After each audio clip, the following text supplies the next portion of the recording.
WhatsApp people, कैसे हैं आप? सब ठीक ठाक हैं? It's memes and you're watching H T reacts. Welcome back to the channel. उम्मीद करता हूँ अच्छे होंगे, हेयर से होंगे, एंजॉय कर रहे होंगे। और हम बात करने वाले हैं जिस वीडियो पे, उसका टाइटल ऑब्वियसली आप देख चुके होंगे, फिर भी बता देता हूँ कि मोदी जी ने हमारी रातों की नींद उड़ा रखी है। अच्छा, इसमें जो थंबनेल लगा हुआ है उसमें है रिजी दादा। रिजी दादा या रिजवान साहब जो हैं, उनको प्यार से सब रिजी दादा कहते हैं। वो एक्स पे जो है ना, बड़े भड़कीले किस्म के ट्वीट मारते हैं। तो हम वीडियो देख लेते हैं, हम फिर मज़ीद बातें करेंगे और एंड पे ही कुछ डिस्कस कर पाएंगे। पहले देख लेते हैं ना रजीत दादा ने कहा क्या है और किस इंसिडेंट को लेके उन्होंने ये बात की है। शुरू करते हैं, 3 2 1 इन गो। नमस्ते दोस्तों, जय हिंद। हिंदुस्तान स्पेशल में आपका स्वागत है दोस्तों। जैसा कि दोस्तों आपने क्लिप में देखा, पाकिस्तान इस वक्त एक और सर्जिकल स्ट्राइक से कितना सहमा बैठा है। हाँ, पाकिस्तानी पाकिस्तान मीडिया ये ये सोच चर्चा रहा है कर रहा है दोनों कि जगह मोदी इलेक्शन है, कहीं कुछ हो ही ना हमारे जाए। ऊपर चढ़ाई ना कर दे। दूसरी तरफ जम्मू कश्मीर के राजौरी और पुंछ में आतंकवादियों की खोज में सुरक्षा बलों का तलाशी अभियान लगातार तीसरे दिन भी जारी है। सही है। राजौरी और पुंछ में मोबाइल इंटरनेट सेवाएं बंद कर दी गई हैं। परसों से चल रहे तलाशी अभियान में आतंकवादियों से कोई संपर्क स्थापित नहीं हुआ। सैन्य अधिकारियों को शक है कि आतंकवादी उस इलाके से बचकर भागने में सफल हुए हैं और भाग गए। किसी दूसरे क्षेत्र में छिपे हुए हैं। इस अभियान के साथ ड्रोन और हेलीकॉप्टर की मदद से राजौरी और पुंछ में घने जंगलों में आतंकियों की तलाश में सुरक्षा बल अभियान चला रहे हैं। वैसे पुंछ जिले में सेना के 2 थर्मल वाहनों इमेजिंग भी पर की जा सकती आतंकवादियों है। द्वारा घात लगाकर किए गए हमले में एक दिन बाद शुक्रवार को घटनास्थल से 3 संदिग्ध परिस्थितियों में मृत पाए गए। पाकिस्तानी मीडिया ये चर्चा कर रहा है कि अगर इंडियन आर्मी ने पीओके में टेररिस्ट कैंप्स पर अपना ऑपरेशन शुरू कर दिया तो हम इसे संभाल नहीं पाएंगे। मोदी ने बदस्तूर ही आपकी ऐसी तैसी करके रखी हुई है और आपको डर लग रहा है इस वक्त कि वहां से हमला ना हो जाए। मोदी जो है इलेक्शन में जाने से पहले कुछ रद्दी झड़पें भी कर दी उसने, तो अपना हाल पतला ही ने। मतलब कि आप ऐसे ही मैं हाफ साहब को नहीं कह रहा, मेरी कैसे जरूरत है। कुछ लोग जो हैं उन्होंने हमारे दोस्तों को बताया, ठीक है, तो उसके जवाब में आपने हासिल क्या किया? सर मेरा मतलब है इस पूरे कोयलों की दलाली के अंदर, मतलब अब आपने फ़लस्तीन के ऊपर जो प्रेस रिलीज जारी हुई है हाफिज़ साहब की, उसमें जो फ़लस्तीन के हवाले से फिक्रा है ये बात की, उसमें 2 स्टेट सोल्यूशन की बात की गई है। इनडायरेक्टली फ़लस्तीन के इजराइल को मसले का हल एक्सेप्ट कर 2 रहे हैं स्टेट पाकिस्तान। सोल्यूशन।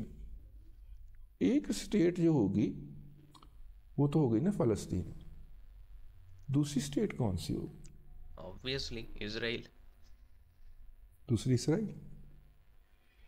तो इस यानी 2 स्टेट का कह के हमने इसराइल को तस्लीम कर लिया है, इसका तो यही मतलब। और इसराइल कहते हैं तुसी करो ना करो, ये जो बार हमें बार फर्क नहीं पड़ता। सबसे पहले ये वाला मुहावरा मैंने सुना मौसूफ अनवारुल हक काकड़ साहब के मुंह से, और ये बात जहन में रखिएगा कि अदारे की पॉलिसी से हाफिज सैयद आसम मुनीर शाह साहब तो डेविएट कर सकते हैं, काकड़ साहब नहीं कर सकते। उन्होंने अदारे की पॉलिसी को इतना रट्टा लगाया हुआ है।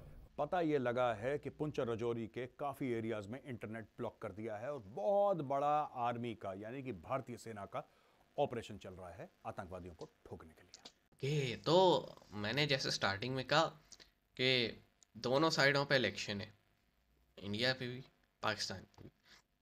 और पाकिस्तान हमेशा ये कहता है कि जब जब इलेक्शन आते हैं भाई, कोई स्ट्राइक हो जाती है हम पे, यानी एक क्लीन अप ऑपरेशन शुरू हो जाता है। और इस बार ये लग रहा है कि क्योंकि पिछले दिनों मोटा भाई ने कुछ स्टेटमेंट भी आपको पता है दिए थे कि अगली बार पीओके भी अपना, तो इस तरह की बातें सुन के पाकिस्तान डरा सहमा बैठा है। क्योंकि पाकिस्तान के जो पॉलिसी मेकर्स हैं वो समझ ही नहीं पा रहे किस तरफ ध्यान दें। एक तरफ इंटरनेशनल डेब्ट्स हैं, दूसरी तरफ बलूचिस्तान का इशू, इंसर्जेंसी का इशू, तीसरी तरफ केपी के तालिबान का इशू, चौथी तरफ सिंध जो है वो, उसमें अर्बन और रूरल सिंध की रिफ्ट चल रही है। जो पांचवी तरफ जनाब, चौथी पांचवी तरफ पंजाब जो है उसमें एक रिफ्ट शुरू हुई भी है सरायकिस्तान सूबे के लिए।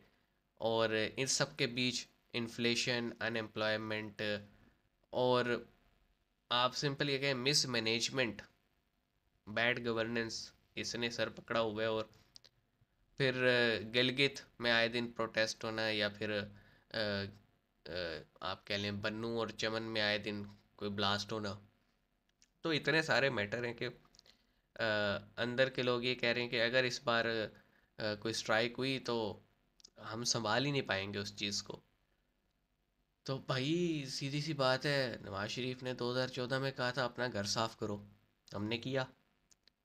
ठीक है, वो गंजे की सारी बातें भी ठीक नहीं होती, लेकिन ये बात तो हमें माननी चाहिए कि उसने ये तो सही कहा था, अपना घर साफ करें।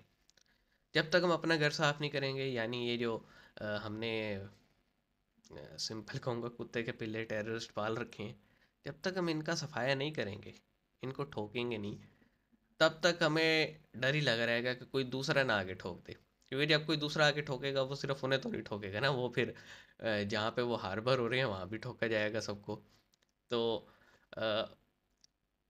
To be very honest and to be very clear, मैं सिर्फ ये कह रहा हूँ कि जिस दिन हमने अपना घर ठीक कर लिया ना, हमने सोच लिया कि हमारे मदरसों में क्या पढ़ाया जा रहा है और कौन सी, अब जैसे मैं एग्जांपल देता हूँ, इलेक्शन आ रहे हैं ना, तो एक पार्टी बनी थी मिली मुस्लिम लीग, हाफिज सईद की पार्टी थी। अब उसको कलअदम कर दिया गया, बैन लगाया गया उस पर कि भाई ये तो टेररिस्ट बंदा है। उसने एक और पार्टी बना ली है और उसका नाम पता नहीं उसने क्या रखा है, मुत्तहिदा मुस्लिम लीग। मतलब वो फिर से आ गया भाई, पहले मिली मुस्लिम लीग थी, अब मुत्तहिदा मुस्लिम लीग, यानी नाम को थोड़ा सा चेंज करके नई पार्टी रजिस्टर करके और पूरे मुल्क में इलेक्शन लड़ने की बात कर रहे हैं वो। आई नो वोट नहीं मिलेंगे, लेकिन एक आधा बंदा भी इनका अगर इलेक्ट हो गया तो भाई उन्हें तो एक प्रोटेक्शन मिल जाएगी असेंबली के थ्रू। तो मेरा ख्याल है हमें अपने घर जल्द से जल्द साफ़ करना चाहिए, अदरवाइज़ फिर वो फैटअप की लिस्ट और फिर इंटरनेशनली पाबंदियाँ, हमारे हालात पतले हैं और उसका ज़िम्मेदार ना हम मोदी साहब को ठहरा सकते हैं, ना जो है ना किसी और को, वो हमने खुद किए में। अब ये टाइटल दिया है ना कि मोदी ने हमारी रातों की नींद उड़ा रखी है, भाई अगर हमने अपना घर साफ़ किया हो तो मोदी साहब को क्या पड़ी है कि आर्मी को कहें कि जाओ हमला करो, नहीं कहेंगे ना। तो हम ठीक हो जाएंगे, हमारे पड़ोसी भी हमारे साथ अच्छे हो जाएंगे, नहीं तो वो हमें डंडा दिए रखेंगे, सीधी सी बात है। मिलते हैं, अपना ख्याल रखिएगा, सी यू गाइस।